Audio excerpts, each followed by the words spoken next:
One. All right, great morning, everyone. Welcome to the Money Morning Meetup.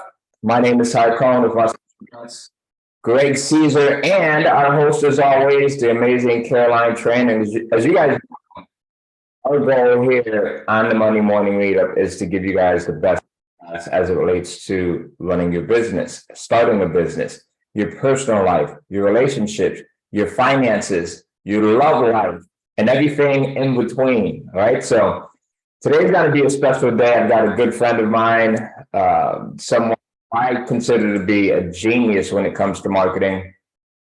I've been on the show before. I'm excited to bring him back again. I actually couldn't sleep last night. I woke up really early this morning just thinking about the conversation we're going to have today and how we're going to be able to share that with you. I think that one of the most important things ever is to be able to be in the room. And what I mean by being in the room is being part of a conversation that you normally wouldn't hear, right? Jawar and I, we talk about this sometimes. Coach Caroline, we talk about this sometimes. We talk about like one of the quickest ways to elevate your life is to be around people that are living at an elevated level, the level that you want to get to, right? Absolutely. I see thumbs up there, Jenny, 100%, right? It's a shortcut. It's the reason why I bring my children with me to the closing office when we're buying a new property, right? And have done so since they were 5, 7, 8, 9 years old. It's the reason why I bring with me to the accountant, why we bring them with us to church, right? Why we bring them with us to these environments that they probably wouldn't have a chance to be in until they get older. Because it's being in the room, it's hearing the conversations, it's hearing how people act, hearing how ideas come up. So I'm excited about this conversation. Let's see. I think Caroline just came in. Caroline, how's your day going so far? It's going great. How are you? I'm doing fantastic. I was just going to call you Ty Cohen because I was just going to say, hey, Ty, how's your day going? Yeah, I know. I've changed a bit today. Here we go. Oh, it's changed. Oh, it's changed. There you go. Awesome. Whenever, what's funny is, so whenever Willie and I, we do, like we have our meetings, our internal meetings, and we're having our micro office meetings, we use a joint, but he registered the account under his name. So when I come in, it always says Willie Langley under there. And it's interesting, especially when we have meetings with other people. Yeah. Same here. And sometimes I go in to have meetings with other people in my business and I go in the wrong Zoom, in our Zoom. So I have to get out and go into my Zoom because I come in as Ty Cohen, which has its advantages. There you go. Disadvantages. I'm joking. But yeah. So I come in always as you through yours, which I do on the fast pass as well. So I'm always aiming as I get in. Awesome. So we got. I'm excited about today's call. I was just sharing that with the audience today. And as I was preparing, I was looking at some of the books that I've read over the years when I first got started with marketing, and when I first got started with actually my first business. My very first business was selling antique toys, Barbie dolls, and GI Joes. So in my late teens, early 20s, I mean, I still have a ton of these GI Joes in my garage still. I was thinking about I need to go out and get some and bring them in the house. But I would travel, me and my younger brother, Mike, he's 4 years younger than me. So he was about 15. I'm about 19, 20 years old. We would travel up and down the East Coast to these GI Joe conventions and sell GI Joes. So the GI Joes were the 60s and the 70s. And over in the UK, they had the equivalent, and he was called Action Man. So I even had Oh, yeah. I had an Action Man.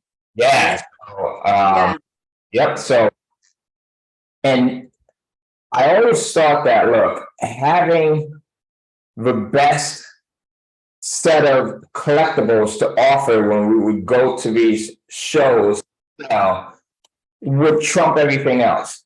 And it wasn't until I started to study marketing and why marketing is so important that I was able to beat the pants off of some of the dealers that had you know, they've had their shop for years. They were in their 30s and their 40s and their 50s. And here, myself and my brother Michael, we come in, and I'm 19, he's 15, right? Two black kids. We didn't dress the part. We totally stood out because a lot of these dealers, they were professional guys. They were attorneys and dentists who collected GI Joes on the side, and it was nostalgic to them. And I was able to beat them because I was better at marketing. Because I studied, I put an equal amount of time into marketing as I did into understanding the product and to understand, and part of marketing was understanding the audience, understanding the crowd, understanding their wants and their desires. So it always tickled me to death where we would have these huge crowds around our table and we had the best products. I would buy entire collections from people who no longer wanted their collections, right? So again, it would be people that were retiring or people that were just getting out of collecting GI Joes and Barbie dolls and a lot of Amigo dolls. If you guys, the 8-inch Amigo dolls and the 4.5-inch GI Joes, the smaller ones, as well as the big 12-inch dolls.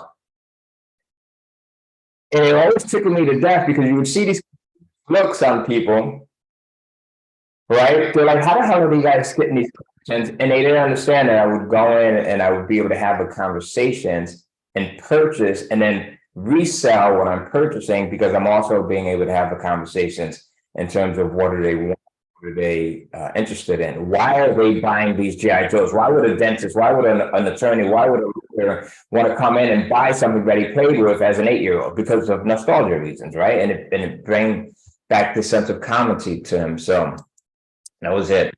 I don't think I ever understood the value of marketing so much until I started this business, because it's very easy when people, especially if people are writers, that they will focus very heavily on the research side, as you should. We encourage that, and the content creation side, as you should, and we encourage that. But actually, the marketing is weak. On the weak side, of course, we teach this in our programs, but even with that, when I look back to some of my launches that I did for my different series just a year ago, the marketing was, we were doing all the things that we teach, but we weren't really doing like hyper amazing launches. Yeah. And then, you know, really understanding Amazon's algorithm and all of that. And when I look back, it was sort of something that we did the advertising, but there's sort of the build up in terms of the first 14 days of a launch is crucial on Amazon. But we didn't put enough attention there. We were getting the content right. And of course, people can help us do this. But that was a big learning curve for me, because that makes the difference between pushing a book up to the first 1,000 on Amazon or hanging out in a higher number, lower rank, you know.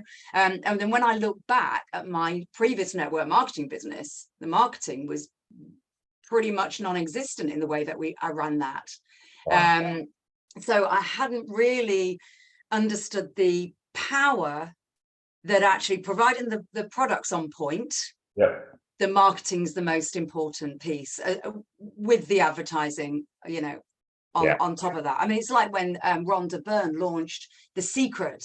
There's nothing new in The Secret. In The Secret book, it just skims the surface of the law of attraction and understanding energy. It's just so basic. It is very basic. But she had the best success with that, huge success, the most successful person to launch any sort of law of attraction type thought leadership type content. And that's because didn't she have, someone might correct me here, didn't she have like a 5-year build up, and she was marketing it for years before, and there was a lot of teasing for the audience, to the potential audience, and she spent a fortune on the marketing before the launch, to the extent that she went broke and into debt to do it. And then this thing just made, you know, as we know, the Secret, and then every other piece of merchandise after that and book after that just went to the top. And that was a very clever businesswoman in terms of the way that she put it out there, but didn't for so long before it launched. So that was, we could all learn a lot by that, in terms of doing a version of that when we launch our books, especially when we're more established, because we've got people to tease that to. Yeah. One of the things that she did that was really well was aligning herself with people that were, top level people in the industry, right? And as Yeah. yes, that's sort of what I did as well. So kind of, I would see the successes that he had, and I'm like, oh my God, like, and then align myself with him, and then building those relationships. So she brought in people like Michael Beckwith, right, who I'm a huge fan of, and piggyback. Me too. Fans. She brought in Bob Proctor, piggybacked off of his audience. She brought in just all of these different people, right, and were able to piggyback off of their audience. So we got two great quotes. We have. And actually, fly them. I had a million of them that I wanted to share with you, but I'm like, oh my God, if I keep sharing these quotes with Carolina, we're never going to even start the show. So I gave you two quotes from two of my favorite marketers, and one of them is still here. Dan Kennedy's still here. Gary Halbert is not here anymore, but two brilliant folks, and I think you guys should definitely follow both of these individuals. So perfect. And just on the back of what you've just said leading into those, if it wasn't for me being on Robert Kiyosaki's list, I'd never have started Kindle Publishing and seen you. There you go. So surround yourself with the influencers is key. So great. Here's a great Dan Kennedy quote from Ty today. Here we go. Get a fix on the prospect, customer, client, and on his or her desires. Failing to do so will undermine all your other efforts. So I repeat that: get a fix on the prospect, customer, client, and on his or her desires. Failure to do so will undermine all your other efforts. And that's Dan Kennedy from the Ultimate Sales Letter, Attract New Customers, Boost Your Sales. So if anyone can grab that and put that in the chat, that would be amazing. That sounds like the second version, I think. The first one is gold. I got that one around here somewhere as well. But this book right here is insanely good when it comes to sales and understanding why sales is so important. And it's really, Dan Kennedy is just a master when it comes to breaking down and simplifying marketing and sales and the importance of it in a direct response way. So not traditional, Fifth Avenue, Park Avenue marketing, not traditional broad marketing that you would see corporations like Pepsi or Coca-Cola or McDonald's do. Direct response marketing, which is marketing in a way where you're asking for specific action to be taken by the prospect. Direct response marketing, the best form of marketing, the marketing that will make you the most money, especially if you're just starting out, hands down. And then what's the other quote? The other quote is... The other quote is by Gary Halbert, and it's a book, The Baron Letters. Is that correct? Yeah. I haven't read this. The way to deduce what people want to buy is to simply observe what they do buy. I love that, with capitals on the do there. So the way to deduce what people want to buy is to simply observe what they do buy. So that's Gary Halbert, the Baron Letters. Is that correct? Yeah, and that's actually online. So I know they were online for a while. I haven't read that in about 5 years. But one of Gary Halbert's book, and Gary Halbert has since passed. Dan Kennedy, yes, you're right, 100%. He is still alive. I've actually had a chance to see Dan Kennedy speak about 2 years ago. But this is a book by Gary Halbert. His sons actually put this together after he died, How to Make Maximum Money in Minimum Time. And again, both of these guys, Dan Kennedy, as well as Gary Halbert, are amazing my desk is going up here. Amazing direct response copywriters, direct response marketers, frontline marketers, so super smart individuals, just like the individual that we're going to bring on here today. Yeah. I think we're into this because I'm going to actually ask him to, he's unmuted already. I'm going to spotlight him here, and then we'll jump into this. So I got my good friend, Greg Caesar here. Look, Greg, you and I get to talk pretty often, right? We're talking maybe by text. We're talking by voice message every once in a while. And can I ask you a question first? Yeah, go ahead. Did you say you were selling Barbie dolls 100%. Look, when you were in the projects? I was in the hood, so that's a whole nother story there because it was the funniest thing. I had a closet full of toys, and my cousin Rara, we used to call him Sleepy Eye Rara, he comes up, and this guy was the gangster of the gangster. He's no longer here. He ended up, this is a tragic story. He ended up getting killed in front of his mother, of all. He comes into our house, and my mom lived on the second floor. We lived on 352 Bond Street in Bridgeport, Connecticut.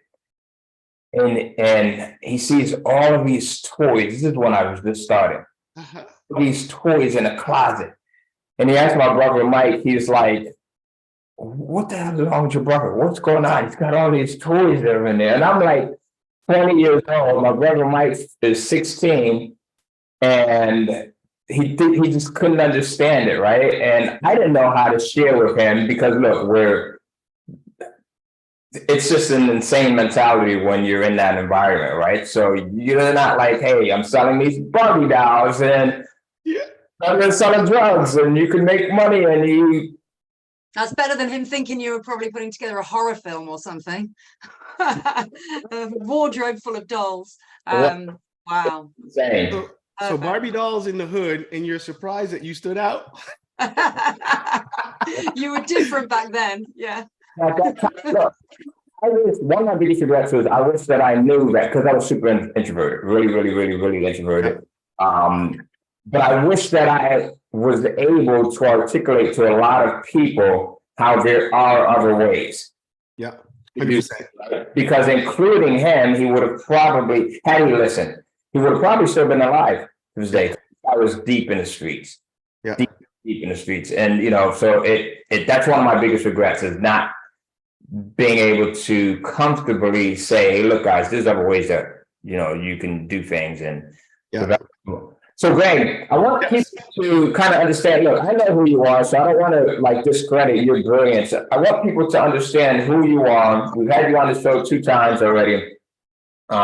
Coincidentally, we both come from Connecticut, and we kind of got introduced to one another by mutual friend Stephen Pierce, who you were just talking to, Caroline. So Stephen Pierce used to be part of our team here. Many of you guys have been on Kindle Cashflow Live. Back in the early days, Stephen joined us on KCF. You probably spoke to Stephen. If you're in Fast Pass or even micro offers, he probably brought you into one of those programs.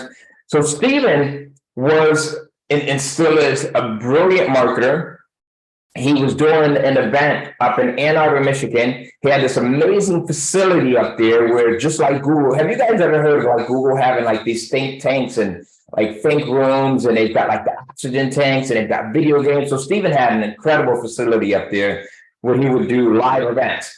And he was able to get 50, 60, 70 people in these events. And then he had breakout rooms. It was just fascinating to see that him and his wife, Alicia, owned that. So Stephen and I, we were doing an event there. One of our first events that I was, not one of my first events, actually you and I, Greg, did one of my first events. Yep. It was one of the events where we were charging a premium. And at that price, we were charging $997 to attend the event. And I'm like, oh my God, well, who are we going to get as speakers? So Stephen's he starts rattling off names, right? He's like, we can get so-and-so, we get so-and-so. And some of the guys I knew, and then he's like, we can get Greg Caesar. And I'm like, I don't know this guy, Greg. I'd never heard of him at all. So maybe we might want to pass up on him. If I haven't heard of him, out at that time. So I'm thinking, you make a little bit of money, your head starts to get big, right? You think you know everything. So I've since been humbled since then. But I'm like, Greg Caesar, I don't even like the name. We shouldn't even get this guy. But then he goes on and he gives Greg all of his credit. He's like, oh, Greg's brilliant. He's great. And he knows how to play video games because Steven's a big video game freak. So he goes, you mean you don't know Greg? Wait, he lives in Connecticut. Connecticut's but this big. It's not that big, right? So he probably lives close to you. He's an internet marketer in Connecticut, and he's black, and you guys don't know each other. And I'm like, hey, Steve, some people don't know one another. And Steven is black too, so right. So we just have this joke. But anyway, long story short, he ends up connecting Greg and I together, and I have a very hard time, have always had a hard time talking to someone on the phone for more than 5 minutes. And it's not usually the person, it is always me. My mind just starts wandering. I'm just like, oh my God, I don't have time to be on the damn phone. Let me just get to doing what I need to do, spending time with the family, working or whatever. Greg and I get on the phone, and we talked for 2 damn hours. I talked to him more the first time than our first letter. Right? So we started talking about marketing. We started talking about family. We started talking about wives. We started talking about business. We started talking about remote control airplanes because we both Boys. airplanes. He's that old that he forgot that we had that part of the conversation. Oh, I remember that. About children, raising children. We started talking about customers and customer acquisition and marketing and just all of these things. And then I got to know him, and I got to know that this guy, as Stephen said, is a brilliant guy, right? And he's speaking all over the world, which is something that I wanted to do. It was something that Stephen was doing. Stephen was speaking all over the planet, making millions of dollars, speaking in Singapore and Thailand and in the UK and you name it. And Greg's doing the same thing. Now, here I am, very introverted, right? Was definitely afraid of speaking from the stage, thought I would spontaneously combust if I got up there and talked. And I'm watching Greg, and I'm like, as our friendship grew, I'm like, oh my God. He's like, we just got back from Singapore, and there were 2,000 people in the audience, and I was the #1 seller. We just got back from such and such, London, and we just got back from this place. And I'm sitting here on the sidelines, guys, for 2 to 3 years, observing Greg, making every excuse in my head as to why he could do it and I can't. Well, maybe it's because he's from Stamford, Connecticut, which was like hobnobs. And I'm from Bridgeport, Connecticut, which is where the lowlifes are from. Right? Maybe it's his funny little glasses that he has. It's got to be the glasses. Why they like him, right? Maybe it's because he's Haitian and I'm not, right? So I'm making all these. This is how we can make these excuses in our head, and we can justify it. And Greg's like, dude, go out. You've got something that works. You've got something that can empower people. You're doing this, and I finally got the nerve to do it, and it was one of the best things ever. So you never know what's hiding on the other side of a fence for you. The thing that you are the most afraid of doing could be the most liberating, most freeing thing ever for you. So with that said, Greg, I kind of introduced you to a degree, man, but let's tell them who you are in a nutshell real quick, and then I want to jump into marketing and why it's so important. Yeah, my name is Greg Caesar, and I've been in marketing. God, I quit my corporate job in 1997. I had a boss say to me one day, when I tell you to do something, you do it. Yep. And I said, yeah, I didn't go to college for this. And a couple months later, I was dropping him off at the airport in Hartford, Connecticut, Bradley Airport. He's getting out the car, and I said, hey, before you leave, I got to tell you something. And he said, what? I said, I quit. I'm starting a business on this internet thing everybody keeps talking about. I mean, that's what we called the internet back in 97. We didn't know what it was. It was the information superhighway, if anyone remembers that. And so I told him I quit, and I went home, and I sat in the driveway for a minute because my wife had no idea I was planning on quitting my job. So I had to go in and say, I quit my job. I'm going to start a business on the internet. You're no longer a stay-at-home mom. We're going to rent the house out and move in with your mother. That was all in one conversation. All right. So that was a disaster too, because about a week later, I got scared and I tried to get a job. But when people would see my resume, they were telling me, we can't afford to hire you. Everywhere I went to, they said, we can't afford you. You're going to be too expensive. Little did they know I had already quit my job. I would have taken $10,000 a year. So after about a month of that, I I had to start selling. So I did something that I don't recommend, which is, like the Trojans went in and they burnt the horses or burnt the boats. That's what I did. So I had no fallback. So I had to start a business, and I had to make a choice whether I want to succeed or whether I want to fail. And so I started helping businesses with, getting on the internet. And back in those days, you can get into Yahoo was really easy. Back in those days, you can get in Google in 10 minutes, right? So I was helping businesses with that. And then just one day I was like, if I sell products, I can get more local clients. So that's how I got into products and marketing, things like that. But I got so good at marketing and selling the products, and I felt I was wasting time consulting and working 80 hours a week with local businesses, because that was passive money. I was working an hour and making 2 full-time incomes. So, and then that led to speaking and traveling the world. And, the thing I think that's helped me is I saw the evolution of where the internet started to where it is, but I started from an offline point of view or perspective. And I just took what I learned offline and brought it into the virtual world. And I think that's what has helped me a lot with the success that I've had online. Where today everyone starts online, they don't learn that relationship component of it. So, and they think because it's the internet, I could automate. It's all about getting away from the customer. In actuality, it's about getting closer to the customer, which is automating that process. So that's what's got me to where I am today. Yeah, it's amazing that you just talked about, right, getting closer to the customer, because just the other day on Monday, I talked about how when a customer would buy, I would call them up, right? I would call them my customer appreciation calls, CAP calls, CAP, customer appreciation calls. And even though everything else was automated, it was still adding that personal touch to it, right? I think that having the ability, just like with Caroline, right? So Caroline comes from the network marketing space. So where you actually have to speak to people, right? I came from this background of talking to people through sales at Walgreens and even selling newspapers and things like that, selling through conventions, right? Where now you can take that, and as Caroline likes to say all the time, your skills are transferable. Yeah. Right. So you can take those offline skills and apply them online, and then you've got the best of both worlds there. So I want to ask you a question. So you said you started to speak. How did, when it comes to marketing, like, what do you think is the biggest mistake that people make as relates to marketing? Because I see all the time, like in Caroline, I'm sure you see this, where people put so much emphasis on the product or the service, the Kindle book that they're putting together, or the course that they're putting together, and they kind of negate the marketing, or they put it last. Yeah. How important is it to make sure that you're putting marketing at the forefront in order to be successful?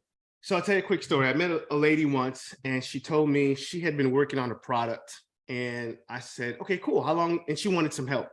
So I said, how long have you been working on it? And she said, 9 years. The product. The product. And I said, how many have you sold so far? And she said, none. And I said, well, I'm going to tell you the difference between you and me. I would have spent 9 years selling the product, and then I would have made the product. How do you not have sales yet? So the thing is, people don't buy products. And I think this is the biggest mistake. People don't understand what marketing is. People buy solutions to problems.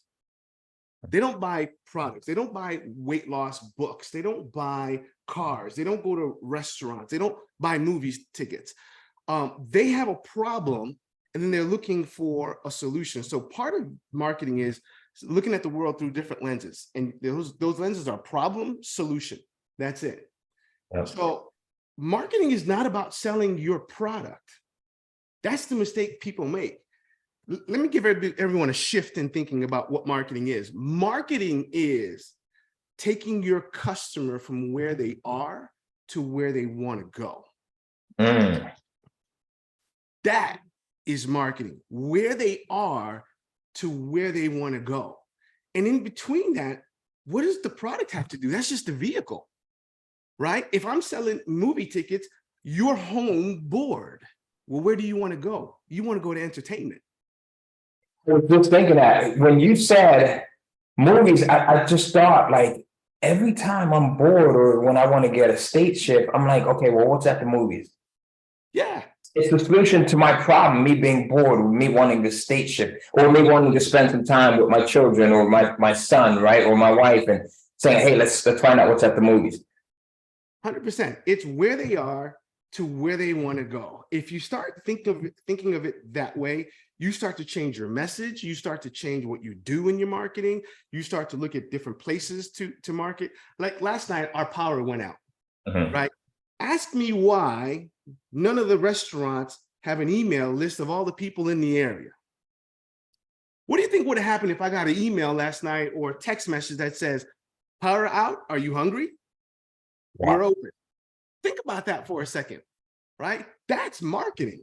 So I think people just don't understand what marketing is. They think it's about selling the product. It's not about selling the product. It's about moving the customer to where they want to go. Yeah. And you know, that would help someone who's been sitting on that product for 9 years, partly procrastination, fear, whatever reasons, getting it right, never getting it out. Same with the authors that we speak to a lot who have been writing that book for 4 years, you know, or 3 years or whatever, because it takes it from the emphasis on the product and about us. Yep. This is me and my product. Look at me and my product. Yep. To I've got a solution to help these millions, thousands, hundreds, whatever of people with this particular problem. And even if you transfer that to being a fiction publisher, the readers have got a problem in terms of the fact that they want entertaining. And they'll all have different reasons why they come to reading. Escapism, there's, you know, escape from their lives and all of those sorts of things. So that's huge, isn't it? Because I think what prevents people from being successful in marketing is the fear, because it's about them. Yep. You know, 100%. them and their product. And you brought up a good point. Perfection. There is no such thing as a perfect product. It doesn't exist. Yeah. I always tell people you could sell winning lottery tickets and someone's going to be upset about the product. Or someone's not going to go in and scratch it off, right? Exactly. So you try to create a perfect product. You want to get, you make the money selling. You don't make the money in creating the perfect product. Doesn't exist. Yeah. 100% spot on. I want to go back to, because you said something, and I don't want anyone to miss this, right? And that is, marketing is about taking them from where they are to where they want to go. Yes. Right. And if you're thinking about it from that standpoint, this is why I like having smart people around me, you know, because if you get smart people around you, you don't even have to be a genius. I can now take what Greg just said and use it on a podcast, which I did for the world. But look, guys, marketing is about taking people where they want to, from where they are to where they want to go. But in all seriousness, look, now you can go in and craft your message better. 100%. Right. So let's talk about that. So now let's talk about like copywriting and the importance of being able to craft a message, because copywriting, when we think about copywriting, people think sales letters, right? We think about Dan Kennedy talking about how to write the ultimate sales letter. But in this book, he's talking about sales letters in the form of communicating. How do I articulate to someone that might want to watch this show that this episode is going to be important to them if they want to know how to better market their product, right? Yep. We know where they're at right now. We know what problem they have. We know where they want to go, or even if they don't know where they want to go, right? Because when Steve Jobs came up with the iPhone, we didn't know that we needed this thing. Yeah, 100%. So how can we use that in our messaging so that now it's more effective and it sells a product, even if the customer doesn't know that they want or need the product? Okay, so let's look at an example. And you've got your phone. If you do a Google search for ergonomic chair, right? Why does someone want an ergonomic chair? They've got some back issues maybe or something like that. We were just one yesterday from Mel. We were out, not yesterday, the day before yesterday. Okay, so if you do a Google search for ergonomic chair, and don't look at the people who are there in the free, look at the people who are actually paying for their listings. And look at what they say. You know what they say? We have them in stock. Free shipping. Beautifully designed. So what are they selling? They're selling sitting. They're selling. You think I look for an ergonomic chair because you got it in stock? You think I look for it because you got free shipping? So where is the customer and where do they want to go? The customer wants to go to pain-free. They're in pain and they want to go to pain-free. So they search for an ergonomic chair, right? Yep. Look at this, buy online, pick up in store, Labor Day sale. That's not why I'm looking for a chair. Where is the one that says, get rid of your back pain with this ergonomic chair? Yep. And these are the sponsored listings. So these are people that are paying. And ergonomic chairs, I guarantee you, this is at least $5 per click, right? I mean, it's Yep. got to be expensive at a minimum, right? So Look at the second one. Look at the message on the second one. It says, experience the future of work with autonomous, cutting-edge ergonomic solutions. What does that mean? yeah. That's not why I'm looking for an ergonomic chair. So once you understand where the customer is and where they want to go, it helps you also craft that message. So how would you write something like this? So just not to cut you off, but I'm going to cut you off for a second. How would, if you were selling an ergonomic chair, what would your message be? All right, me and Mel, we went to 3 different stores 2 days ago looking for a chair. I'm ready to spend $500, $600, $700 on a damn chair. Yeah. Because it hurts her when she's sitting right in her office, and I'm looking for a solution. So when someone's in pain, they're willing to pay almost anything to overcome that pain, right?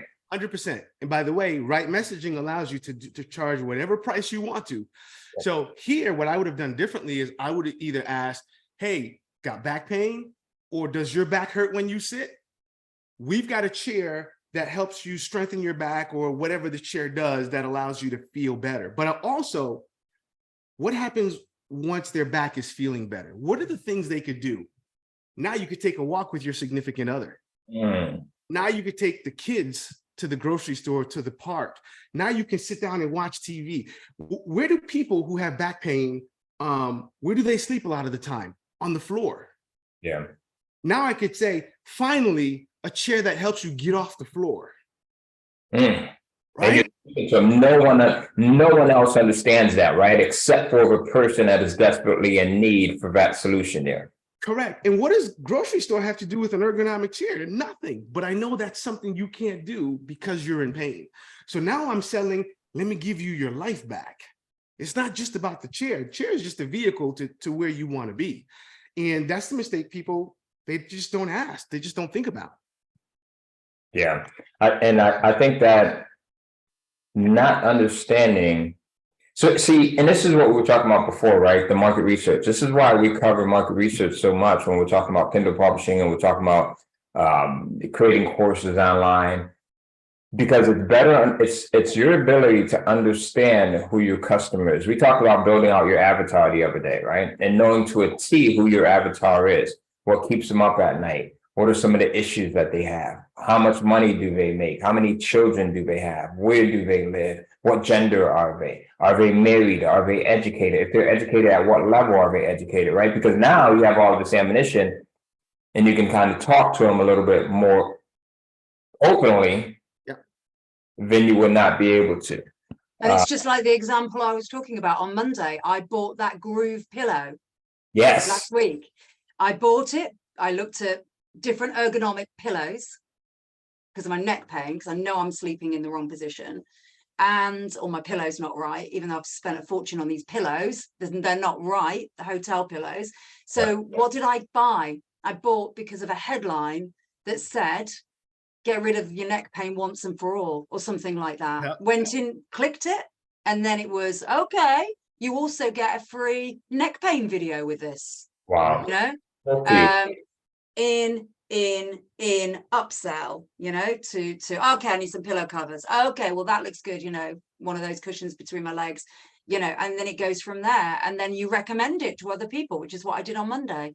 So it's so powerful, isn't it? And we're doing this with our newsletters. All of our headlines on our newsletters will be in relation to solving a problem, the solution, because it's so easy just to put out emails and emails and emails, get the next book. Did you enjoy the book? You know, but you're not actually feeding into you know, what people are wanting. And it's the difference, isn't it, between all those clicks and those sales and people just seeing another email. Yeah. Wow. And Ty, you said something there, which I don't want to gloss over, which is what keeps them up at night. And we hear that all the time in marketing. And, you know, okay, let's look at the ergonomic chair or even the pillow, right? If you ask a marketer or the seller, what keeps your customers up at night? You know what they're going to say? Well, what's the thread count on the pillow? How soft is it? And yeah, that's something to consider. Or in the ergonomic chair, is it a strong chair? That's not what keeps your customer up at night. What keeps them up at night is pain. It's How do I get rid of this neck pain? That's their problem, right? If I'm selling a car, well, what keeps my customer up at night? It ain't fuel economy. It ain't horsepowers. It's the car you have now keeps you from getting a job that pays you more money. Yeah. That's what keeps you up at night. If I was a car salesman, oh man, I'd be a beast at selling cars because I would never sell cars. I'd sell, why are you in here? It's a midlife crisis. Well, come look at this red Porsche over here. Women are going to love you when you come down the street. Who cares what's under the hood? Yeah. So, you know, and I think, again, it goes to speaking directly to the individual and what are their needs, right? Even if it doesn't always have to be pain, it could be pleasure. I remember you telling a story of a coupon that you guys had from, was it? You remember that? That was Applebee's. Applebee's, there you go. I knew it was one of those restaurants that I don't like. Oh my God, I can't believe you remember that. So I want to kind of talk about that, the fear of loss, right? Instead of the fear of gain, because I think that's important. And that's what a lot of people miss out on their marketing as well, using things like scarcity, true scarcity. Yes. Things like coupons and time limits, right? And countdown timers and stuff like that. If it's going to be authentic, the worst thing to do is use scarcity when it's not authentic, because then people buy into that. So in this case, can you kind of explain what happened here with that coupon and then how it worked so effectively? Yes. So scarcity limits, you have to add those in, because if you don't, you add an equation into the marketing process, which is terrible. And you know what that equation is, or that element? Time. Yeah. If you don't, what you just told the customer is you got time to keep looking around and shopping and see if you can find something better. So we moved to Georgia, and my wife and I had bad experiences at Applebee's in Connecticut. So we did not like Applebee's as a restaurant. So we moved down, and the first year we're here, at the end of the school year, if the kids had good grades, they gave each of them like a $10 or $12 coupon to go to Applebee's, free food. And I remember the date. It expired June 30th. I want to say that was 2009 or 2008. And it was like the 27th. And I opened the drawer and I see the 3 coupons. And I said to my wife, this thing expires in 3 days. It's free money. We might as well go. So we take the coupons, we go to Applebee's, and 2 things happen. Number one, we actually spent more money on Applebee's that day than we normally would have, because we're like, oh, free coupon, get this, get that, get the other thing, and ended up spending more cash than we've ever spent in Applebee's. And then we walked out and said, yep, still terrible experience. But had they not put an expiration date on that, I don't think we would have felt that was free money that we were going to let waste. And I'm a marketer, so I know better. But the psychological power of that money that we were going to lose made me say, we got to go. So you have to use scarcity. You have to use something they're going to lose if they don't take action today, because you're letting them take their time and keep on searching, and they're not coming back. They're never going to come back. And you know, one of the biggest lessons that I learned in marketing early is that the fear of loss is greater than the fear of gain. So you can go in and you can say, hey, look, come into Applebee's and we're going to give you a free dessert. We're going to give you a free soda. We're going to give you a free meal, right? Yep. But there's never no expiration to that. Then the individual, they think that they can always do it, right? They can always go in. But if you say, hey, look, there's an expiration date to this thing and you're going to lose out. It's that fear of loss. That's why we'll do things when we think that we're going to lose out on something. That's why the attraction gets stronger when we think that our mate is going to walk out, right? We're going to leave that person, or even after the person has left. We start to see things, depending on the individual, we start to see things and we start to long for that person. So the fear of loss, always remember, the fear of loss is greater than the fear of gain.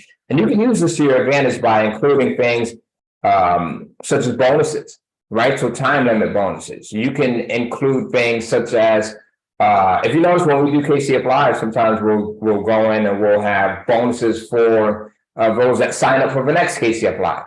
Yep. Right, we'll have bonuses for those that go in and book a coaching call, and those bonuses will go away the longer you wait to book your coaching call, right? So this stuff works in any environment, any industry. I can give you a good example of one too.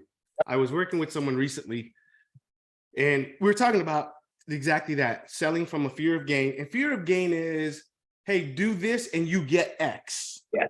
Yeah. Fear of loss is, do this or don't do this and you lose X. People will react more to something they're going to lose versus something they're going to gain, because the gain, they don't have it yet. So sometimes they can't imagine it. So I was talking with this person. I said, can I give you a good example? I said, let's say you got 2 kids in high school, right? And one of them is a junior in high school and they're not doing well. They're not doing their homework. They're not studying, they're hanging out, and you want the kid to do well. So what do most parents say? They say, hey, if you do well, you can get into college. Yeah. And if you get into college, you're going to graduate. And then if you graduate, you're going to get a great job. And imagine what your life is going to be like when you have this amazing job. You can have a car, a wife, and a kid. And the kid's like, first of all, I don't want a wife and I don't want kids. So who cares? Right. So he can't see what you're telling him to gain because you've experienced that. So I said, you want to know how you motivate that kid? Fear of loss. Tell him you don't get your grades up, you're going to be in the same history class with your brother next year. Who wants to be in the same history class with their little brother the next year? And then I would start studying every minute of the day if you position that to me if I was in high school, right? So that's fear of loss. You don't want to be in that class with your little brother. So when you look at your marketing, always think fear of loss is going to motivate people more than what they've got to gain. Yeah, and but it has to be genuine. So just keeping that in mind as well, because at some point, if it's not genuine, then people start to know that. Yep, 100%. It becomes less effective, right? So Greg, so what are some of the key elements of marketing? We were talking about this the other day, right? And you were going into the key elements of marketing that most business owners fail at miserably, but should be focusing on getting right. Yep. So marketing, by the way, let's separate marketing and advertising. I think people lump the two as one. Yep. Marketing is all the activities you do to help you get that sale. And advertising is one of those activities. In other words, everything you do to take them from where they are to where they want to be is your marketing. And so part of the marketing is, one, getting them to know who you are and your product. If you've got something that people want and they're not buying it, it's not price. Most people think it's price. I think the number one reason they're not buying, especially if it's something you've got the right audience and the right product in front of them, they don't trust you. Yeah. That's it. Why does someone who goes to a doctor and the doctor says, well, you've got X, and then they say, okay, great, let me go get a second opinion? Because they didn't trust the first guy. They didn't trust him at all. They didn't trust him. And people do not buy from those they don't trust. If they don't trust and like you, you can forget it. Sale ain't gonna happen. Whereas once they trust you and once they like you psychologically, they start to look for reasons to buy your product. So think about when you're positioning your product and the languages that you use. It's part of it is, I need you to like me and understand that and that part of it is, I understand your pain and your problem. You're going through X and I feel that. Or if it's something fun, like, you and I are into remote control helicopters, it's talking about, man, imagine the fun you're going to have when you're on that field and your plane is flying and you're doing loop-de-loops and the person's like, oh man, this guy is cool. He gets me. Matter of fact, hey, isn't that how when we were talking that first time, and somehow one of us brought up remote control helicopters, and the other was like, wait, you got a remote control helicopter too? Then Yeah. I was like, oh, I thought this guy was a loser, but nah, he's cool. But well, because what happens is now you start to sense. Look, Robert Cialdini talks about in his book, The Power of Influence. He talks about similarities. Yeah. Right, and he talks about being able to model someone. The best way, the easiest way to gain influence over someone is to find one thing that you have in common with that person, and then make that the focal point of your conversation, right? Or in this case, of your marketing. So in this case, Greg and I were on the phone, and as I said, I hardly speak to anyone for more than 5 minutes, right? But we had multiple things in common. Yeah. Multiple things. So remote control airplanes, there was no one else that I had ever spoken to about remote control airplanes, right? That were even remotely interested in listening. But the fact that you also had remote control airplanes, the fact that you crashed more than I did. Yeah, I sure did. We had this similar bond, and that helped to solidify the conversation. And you could use that in your marketing, right? So, I mean, you find commonalities where the reader says, okay, this person is speaking directly to me in the marketing. So if you guys have a fiction or nonfiction book, it doesn't have to be in the book, but it has to be in the marketing that leads up to them buying that book. Yeah. Right? Would you say that that's right? Yeah, and remember, you said a word there, they and their. Yeah. It's their connection. It's their problem. It's their issue. Most times I find people are selling from their own problem, from their own point of view. Got nothing to do with me. It's them. So I'm trying to sell a fiction book, a nonfiction book, whatever it is. I have to tell that story from the reader's point of view, right? What's going on in your life, not what my life is. And it's funny. I had someone recently who said to me, "Oh, I asked all these people to buy or to promote my product, and nobody wants it. They're not seeing the vision." And I said, maybe you should change your vision. You're telling us we're wrong because we didn't see what you wanted to sell. Maybe you didn't see what we wanted to promote. Change your vision. So there's a saying that I say, it's easier to walk around the mountain than move the mountain. Market's never going to change for you. You have to change for the market. So when it comes to marketing, what are those elements? Number one is going to be your offer. Yep. In your offer, people get confused on that. What is your offer? Your offer is, what do they get in exchange for giving you their money? The product is part of it. The solution, like Carolyn said, she got the pillow and the DVD or the video. That's a great offer. Yeah. Right. So it's all the things that they get that makes them feel, hey, this is great. And I'm gonna tell you, for me, when I look at offers, people are always thinking, let me look at, what's the cheapest, what's the lowest price I can get or be cheaper than everybody else. No, my attitude is I want to put more in the offer. So it's more, my product is not the cheapest in the market. It's going to be the more expensive in the market, because that's going to allow me to advertise. If I'm selling a $5 item, it's too hard to advertise that. So in your product, in your offers, think about, what else can I give them? What else can I give them? Not what else can I sell them? What else can I give them for the value of what they're paying for? Because once they say, wait, I get all that for that little amount of money, this guy must be crazy. That's what you want them to feel. So someone, let's give a couple of examples, right? So for someone that's publishing Kindle books, look, as part of your book series or as part of your book, they now can get exclusive access to your podcast. 100%. Right? Maybe they can get access to your YouTube channel. They could get access to your newsletter, which all of you guys should be doing if you're publishing Kindle books, right? And a lot of authors are not doing this stuff. Maybe they could be first to be notified of the next book that's coming out. Maybe they can get, and these are all things that they're getting outside of just the book.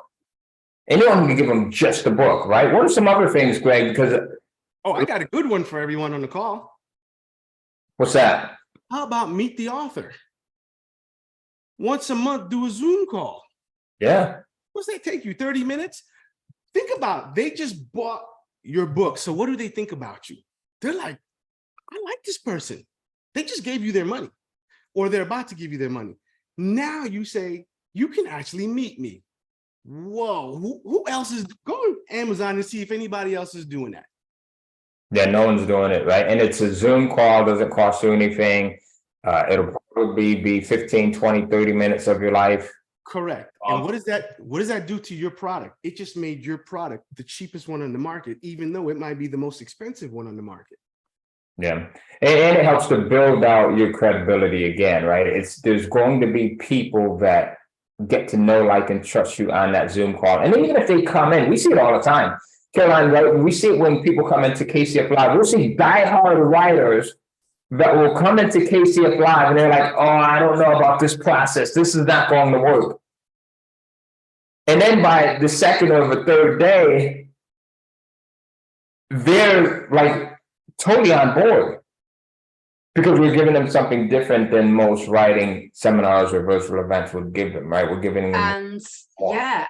And they trust us, because one of the biggest things when I bring people into the programs that they talk about is how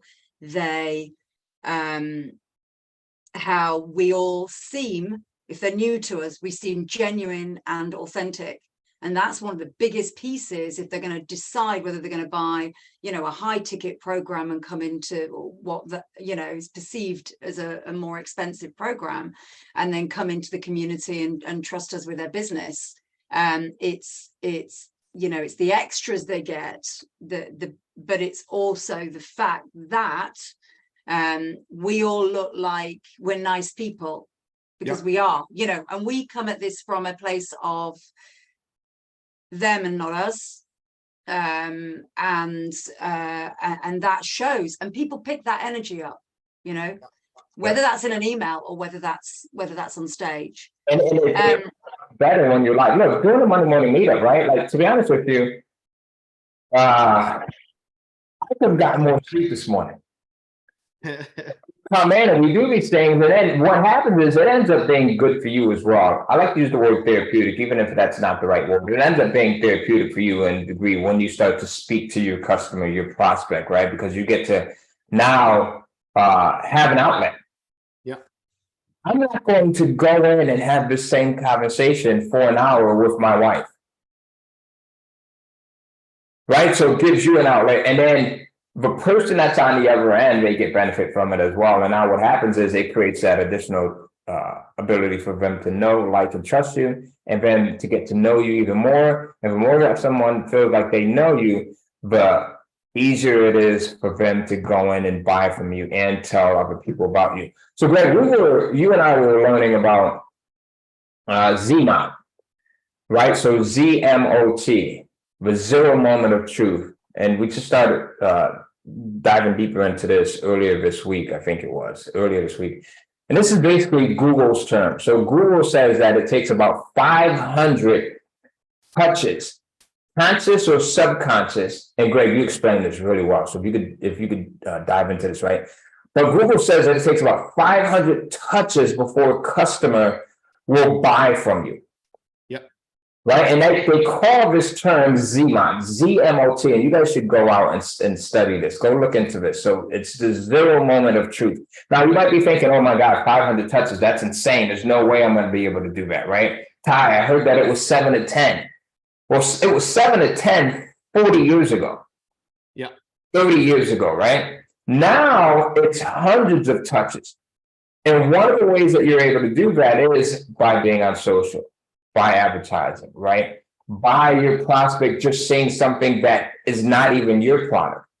And Greg, if you could kind of speak to that, right? The car example that you talked about yesterday, I think that was a perfect example of it. Yeah, so you're going to want to buy a car, right? You're thinking about buying a car. And so part of that 500 touches is, you saw a friend with a similar car. You were at Walmart and you saw that car. So you start to see the car everywhere. You start seeing commercials. So that exposure makes you closer and closer to that sale or wanting to get that car. Then there is, who do I buy that car from? Now you need multiple touches with that organization or car dealership. So what does that do? That changes marketing. So most people, their marketing and their advertising is to sell a product. I say it's completely different. Your marketing and advertising to build a list of people who have a similar issue. In other words, if I want to sell Dodge Chargers, well, I want to build a list of everyone in my area who's interested in Dodge Chargers. Hey, come join the Dodge Charger of the Month Club. And come ask questions about the Dodge Charger. And let me show you different versions of the Dodge Charger. I can email you over and over and over. And what happens at the end of each one of those? By the way, when you're ready to take a test drive, here's my phone number. Give me a call. Let's go for a test drive. So your job as a marketer, again, is not selling your product. It's about building a list of people who have a similar interest, and then you monetize that list with your product. So now I got to reach out to them. I got to email them. And here's a question I get from people. Oh, I don't want to bother people with emails and they're going to feel like I'm bothering them. And here's the example I always say. I said, all right, I understand. If you had, somebody has my left foot is falling off problem, right? I got some disease, my left foot is falling off. And you got the cure for left foot falling off. What do you think the people would say if you don't send them emails about how to cure that left foot falling off problem? They're going to be pissed at you. Why aren't you sending me the information? Yeah. But the minute you send them an email on my right foot is falling off problem, what happens? They leave. They're not your market. So if they don't want to get your messages, they're not your customer anyway. They don't have enough of a problem or ready at the point to buy. So don't worry about how, whether people, I shouldn't be contacting them too much. You should be contacting them if your product solves the problem that they have, right? Imagine with Mel with her back. You think Mel's not researching back issues every single day, looking for who can send me exercises every day or this pill or that thing to fix my back? She's probably on every list there can be. Why? Because she's got a real problem. Yeah. So the same goes for advertising, right? So people are kind of afraid of jumping into Facebook ads or YouTube ads or Instagram or TikTok ads, right? For that same reason. Well, I don't want to sell. And I hear this a lot, especially when I was in the music space. I would hear that from musicians a lot. And I see this as the similar stance with authors and writers. I don't want to market. yeah, I want to put together a great product. I want to put together a great song or a great album, a great book, a collection of books, but I don't want to market it, right? And I think that most people forget that they're not in the business of whatever business that they think they're in. They're in the business of marketing to acquire customers to make them aware of that product or service that they have. That's the true business that you're in. Yeah. So whether you're an author, whether you're someone that has a car dealership, whether you're a chiropractor, whether you're a nurse, you're in the business of making as many people as possible on the planet aware of the fact that you have this product or the service that's available there. And that's your primary business that you should be in. Is marketing. And I would add to that, you're in the business of solving as many people's problems as possible. So if I'm solving your problem, how can I be selling you? Yeah. Right? If you got a hole in your roof, am I selling you a roof? No, I'm solving the whole problem. Yeah. Now, if I call it after I, do that, I'm like, hey, you want me to fix your toilet? Hey, now I'm selling you because I'm trying to get you to do something you don't want or you don't need. That's why for me, there's a book called The 25 Habits of the Most Successful Salespeople. It's a really short read. It's a great book that I think everybody should read. One of them is, it says, most successful salespeople only sell to those who are looking for them. Right? So now let's talk about ads. So what are the different elements on the ad? What are the different elements in marketing that you got to get right? So marketing, the first one is your offer. If you got a terrible offer, listen, you could do whatever you want. I always say, excuse my French, you could spray perfume on a pile of shit and you still have a pile of shit. So if your product is crap and your offer is crap, you could have the best ad in the world. Who's going to buy it? It's a pile of crap. So don't try to spray perfume on crap. So you have to have something that's good that people want. And like that quote from Gary Halbert is, things that are good, things that are going to make you money all have one thing in common. They've already made money. Yeah. right? I don't want to be, you know, Steve Jobs and come up with the iPad, because that was something that nobody knew about. That's too hard to do that. We have the budget to do that, right? It takes Serious budget. money to be able to do that. Yeah. Yeah, I want to be Jeff Bezos and come up with the Kindle, Mhm. because Steve already proved the tablet PC was hot, and Jeff said, "Oh yeah, let's make our own version." So you start with a very good product, and then you look at advertising. So what is advertising? Advertising is not selling your product. Advertising is just eyeballs. That's it. That's all it is. Eyeballs. So guess what? If your offer sucks, advertising ain't gonna work. If your sales letter sucks, advertising ain't gonna work. If your product sucks, advertising ain't gonna work. Advertising is just eyes. That's all it is eyes. So that makes, now it starts to change and shift your mind how you look at the whole piece. That means I gotta have these other things in place and working and right before I start driving that traffic. Most people spend so much time on the product that they don't look at anything else. And then they say, oh, now let me drive all this traffic to this product. Well, what's your opt-in page look like? What's your other stuff look like? Yeah. Right? And so Kindle publishers, what's your cover like? Is it as the top cover? Is it as good as all the other covers in the top on Amazon? Is the blurb right? You know, is all of those different, are the keywords right? All of those different components. Can I just ask something going back to Kindle publishing? Because a few people have been putting things in the chat and even messaging me directly about how can we engage more with readers when we are using pen names, as many people are, and there are pros and there are pros and cons of doing that, but we sort of encourage people to use pen names, if especially if they're writing fiction. And of course we could go on a Zoom and pop an avatar there or camera off or whatever to sort of engage more and have more contact with our readers. But of course that's a bit of a bummer if you're you can hire someone to do that as well on Zoom. You can hire someone to do that, because you might be a male, you know, putting out a female pen name, very, very common. And also for me, my pen names are American, and they're going to be a bit disappointed when they get a British accent, or maybe not. But one of the things that I do that I just wanted to mention, because I hardly ever, I probably don't utilize this enough, but I'm going to actually get my team to do this after this call today, is if you've got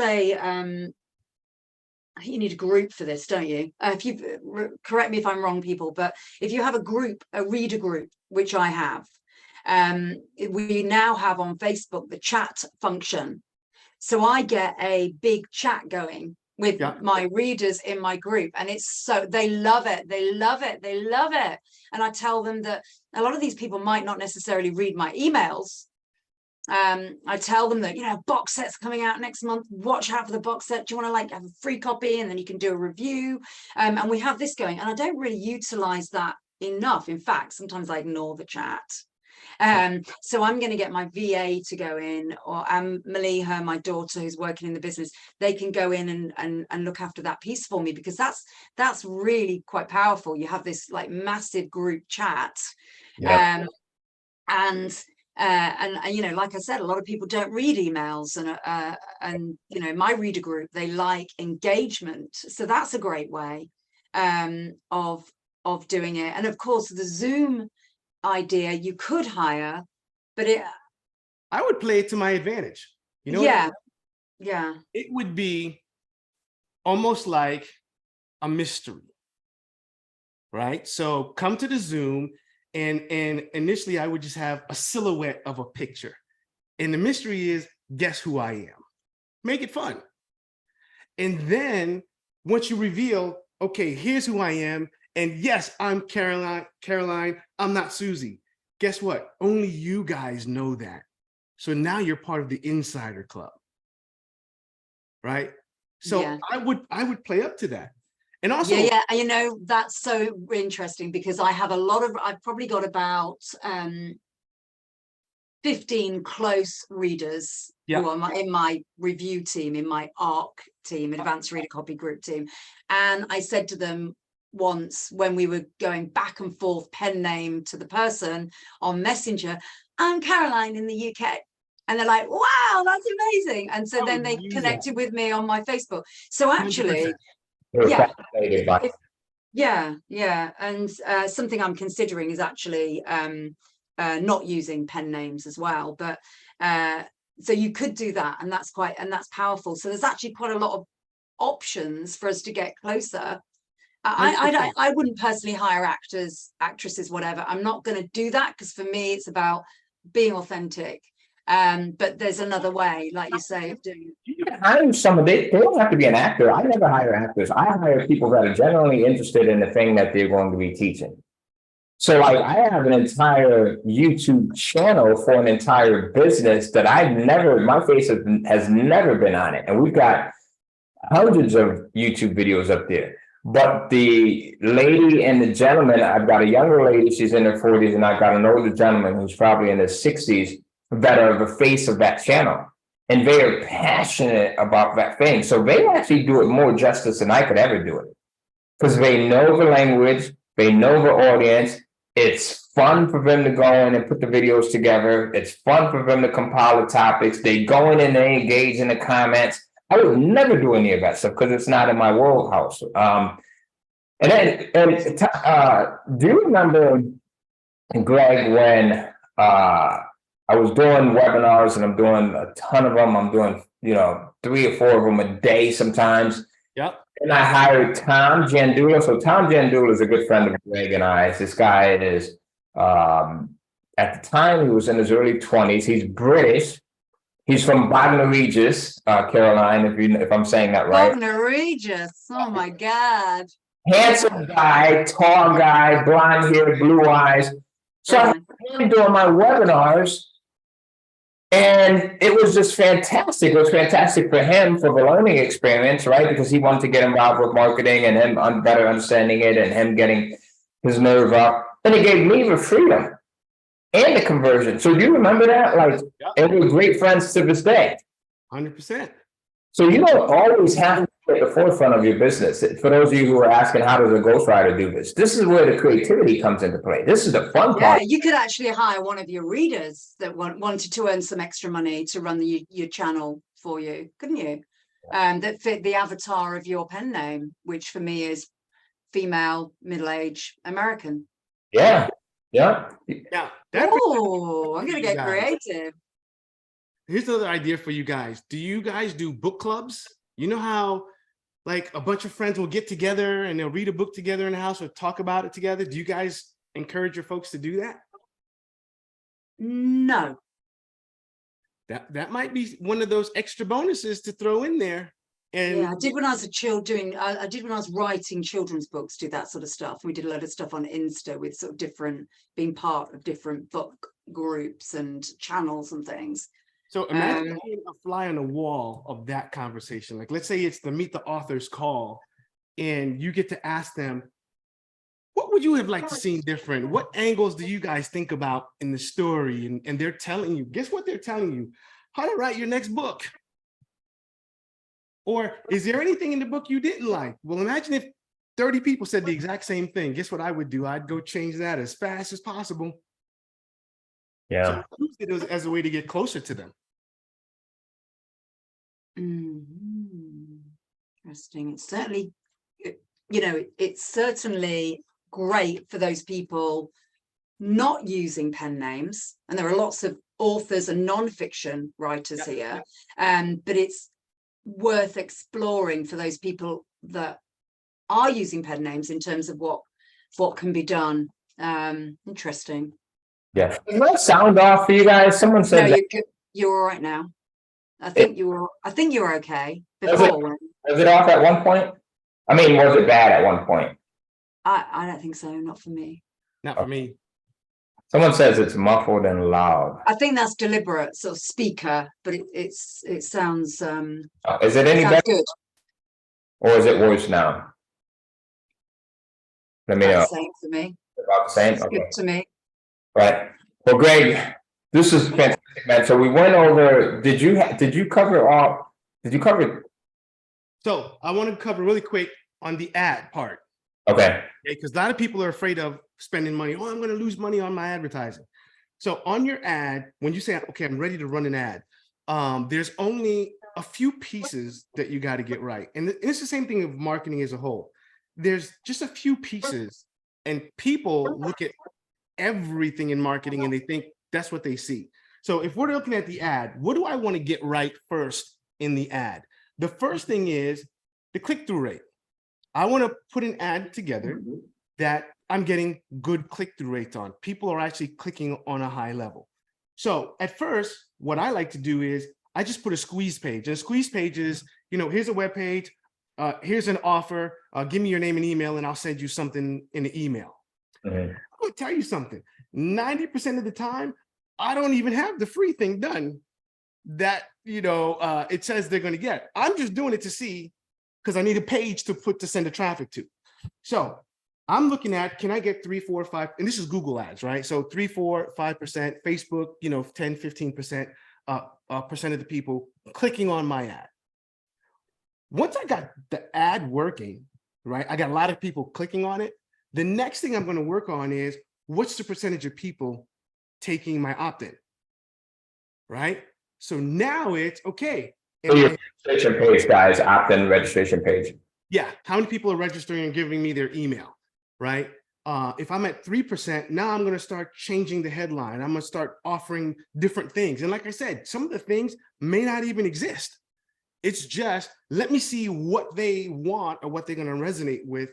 Then I find the one that has the highest combination of people taking that product or whatever the lead magnet is. So now I got my ad is clicking right. Now my opt-in page or my registration page is getting a good number of people registering. Now it's, let's take them to the sales page. So they take my lead magnet, and then next thing is they're going to the sales page. So now there's a lot of elements on the sales page, but the first thing is, what's the percentage of people who are buying that product? If it's 0, then I have to find out, do they even want the product? So what I'm going to do at that point is I'll make the product $1 or something really cheap. If they're not willing to pay $1, $2, whatever it is, they're not going to buy the product. Something's wrong with the product, or something's wrong with the message. But then I'll start testing my headlines and, changing the different angles of the sales copy. So now I'm getting sales, right? So I'm making those changes. Now I'm getting some sales, but I still may only be broken even. So I'm spending $10 and I'm making $10. So now that says, okay, how do I go from making $10 to making $20 or $30? Let me start testing different upsells. Let me start playing with the funnel. There's other things that I need to offer them to get them to buy more stuff. So now I start to get the funnel working. Now I'm spending $10 and I'm making $20. Now is, how do I go to $30, $40? Let me find some other things, maybe promote some affiliate offers. So it's only about 4 or 5 little pieces that you got to get right. The scary thing is if you look at them all as one big thing. Yeah. Right? It's one at a time. Let me get my clicks working. Let me get the opt-in working. Let me get the sales working. Then let me get my funnel and my upsells working. That's how you have to look at the advertising and the marketing. Break it down. Those are easy to do. Any one of us can throw an opt-in page together in the next 5 minutes, right? No matter what builder you're using, they all have pre-built opt-in pages. It'll take you 30 seconds to change the headline. That's why I do that, because it doesn't take much work, right? I can get it done in 30 seconds and be up and start running ads to it. So that's how you want to look at your ad piece. So if you can't give something away for free, don't worry, you're not going to be able to sell it. So if your opt-in page ain't working, you don't got to worry about the sales. You don't need to move forward. Now, cost. I'm a cheapskate. If I send 100 people to that sales page, and let's say I'm paying, 30 cents a click, that means I spent $30 and nobody bought the product. I'm not going to spend $31. I promise you that ad either gets shut off or changed. Something has to happen, right? I don't need to spend $2,000 to find out it didn't work. I need 100 people. So when I'm testing something, like let's say it's Google Ads, my test account will have one keyword in there. That's it. And my keyword is the most obvious keyword. So if I'm selling a weight loss product, my keyword is weight loss ebook or weight loss course. If you don't buy for the keyword or buy weight loss ebook, if someone types in buy weight loss ebook, I send 100 people to that keyword and nobody buys, there's something wrong with my marketing. That means I don't need to send 101 visitors to the page. I need to change something. So I think that's where people make the mistake. They try to force the sell when instead they should be going in and looking at each step to see where they can make those corrections, right? or they'll go in with 100 keywords. Well, if I got 100 keywords, that means I got 2 clicks on this one, 3 on that one, 7 on the other, and I have no idea if any of them really are working, because then I hit the 100 clicks really quick. Yeah. But I have no idea if the campaign really works. So you start with one keyword, 100 visitors to the one keyword. Now you know, and it's again, especially if it's the most obvious keyword, now you know whether it's a keyword problem or whether it's a landing page or a marketing problem, right? So don't try to, and by the way, setting up that campaign, if you spent more than 5 minutes, you did something wrong. Yeah. And the same with interest. I tell people all the time with Facebook, right? They're like, well, man, should I go stuff, 20, 30, 40, 50 interest into one ad set? And I'm like, no, because if it starts to sell, you don't know which interest contributed to the sell. Correct. Right. So you start off with one location, the United States. You start off with one interest, right? Whatever that interest may be. And that way you can scale it if you find out that interest works, if that location works. But you don't go worldwide, because the people that are over in Mumbai may not want what it is that you're selling, but the people that are over in Chicago may want it. And if you're lumping everything together and you end up getting that one sell, you don't know if it's the individual that's over in Thailand or if it's the person that's over in Chicago that bought it. Right. And now you've diluted your money. You got $2 being spent in Chicago, $1 in Mumbai. It's just not enough for you to tell whether it's working. Once your sales are kicking butt on that one city of Chicago, I'd even go down to a zip code.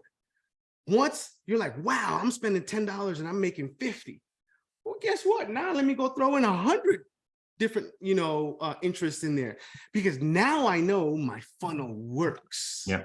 So if I add additional interests in there and they're not converting, I know it's not the funnel. I don't got to change anything on the page. It's now the interests that I got to start playing with. That segment of people are not interested in this Correct. thing. Yeah. If you do that in the beginning, I don't know if it's a landing page. I don't know if it's the opt-in page. I don't know if it's the offer. I have no idea what I need to fix. I have none. And it's a sexy story that everybody tells you. Throw in 1,000 interests because it sounds good. It looks good to have 1,000 interests. It looks good to have 1,000 keywords. But man, there is nothing that's going to bleed your cash faster than too many keywords and too many interests all at once. Go check.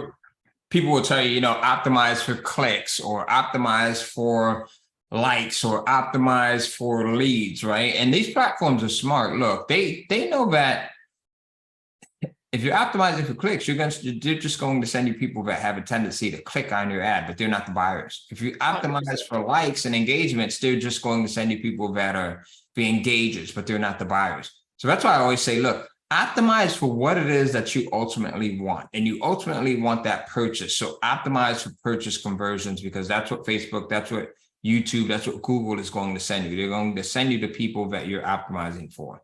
So don't play games with them, because they know exactly what it is that I'm going to do it. Think how crazy that is that Facebook actually says, yeah, we'll give you clicks. It's like, yeah, we're going to give you everything but sales. Yeah. Optimize for buyers, not clickers. Yeah. Right. That's exactly what it is, right?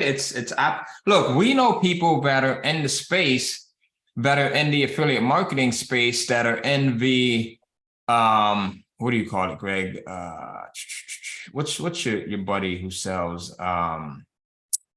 They'll send you a ton of clicks, but the people that are clicking on your email links, they're not buyers. They're never going to buy, right? So Facebook has this really dialed in. Right. So it looks good to say I got 10,000 visitors to the page. It's like, there are guys who go to clubs and they'll walk by and say hello to every woman that passes by to them, but they don't have the courage to ask for a phone number. So what does that guy go home with? No phone numbers. You need to optimize for phone numbers. So you go in and you say, hey, it's a pleasure to meet you. What's your phone number? Right. Yeah. So some guys optimize for the hello, and they get hello. So if you optimize for clicks, you'll get it and it'll look good. And you can go home and tell your friends, oh yeah, 100 girls said hello to me today. Well, what phone number did you get? None. That's not good. This has been great. Look, guys, That's great. optimize for the purchase, market more than you are. I think it needs to be this balance, right? You're putting together your product, your service, but you also should be focusing on the marketing. And if there's if you're putting more effort into just the product than you are in the marketing, then you're kind of heading towards failure. And I've done that many times and had to learn the hard way, right? That it's finding out, as Gary Halbert said in one of these quotes, and that is finding out what it is that people want, what it is that they're already buying, because what they want is just not enough. Like, what are they actually buying? And then making sure that your product or service is in alignment with that. And there you go. So, Greg, this is brilliant. This is amazing. Any last words that you want to leave with our audience before we part ways? Yeah, I will tell everyone that marketing is infinitely easier than you think it is. And the key for me is a lot of times I believe in, my favorite word is we don't originate, we duplicate. Everything you want to sell and every way you want to sell it has already been done. You just got to find it and say, what are they doing? And what is it in that process that I can duplicate? So find your competitors, get on their mailing lists, read their emails, look at what they send you in the emails. Don't be like, oh, they're spamming me, I want to get off the list. No, they're showing you how they are selling their customers, how they're making millions. They've done the work for you. So it's much easier than you think it is if you look at it that way. Yeah. Oh, wise words. Caroline, any closing words? No, I think that was the great way to end. So true. All right, guys, you guys know the routine here. Go into our Facebook group. Let us know what your biggest takeaway has been. Let us know what's been your aha moment from Greg here. I've got notes here on my desk. I've been writing things down like crazy, right? Finding the right audience, the problem and the solution. Sometimes you might think that, look, you know this stuff, but having a refresher or having someone rephrase it in a different way always helps out, right? Understanding why marketing trumps everything, right? Including having a great product or service. And then understanding why, if you're down that path of putting more effort into your product and not putting much effort into marketing, then you could be making a mistake there. So, Greg, we got to definitely get you back. This is part 2. We got to definitely get you back for part 3. Guys, go to the Facebook group, tag myself, tag Caroline, tag Greg. Let us know what your biggest aha moment was here. And then we will see you on Monday. Have a great weekend. Stay well. Monday. Bye, everyone. Yes. Thanks, Greg. Bye, everyone. Wonderful. Great. If you're watching on YouTube, again, in YouTube, let us know what was your biggest aha moment. Put it in the comment section and then subscribe to the channel. We'll see you. Stay well. Thanks, Greg. Take care. Bye-bye.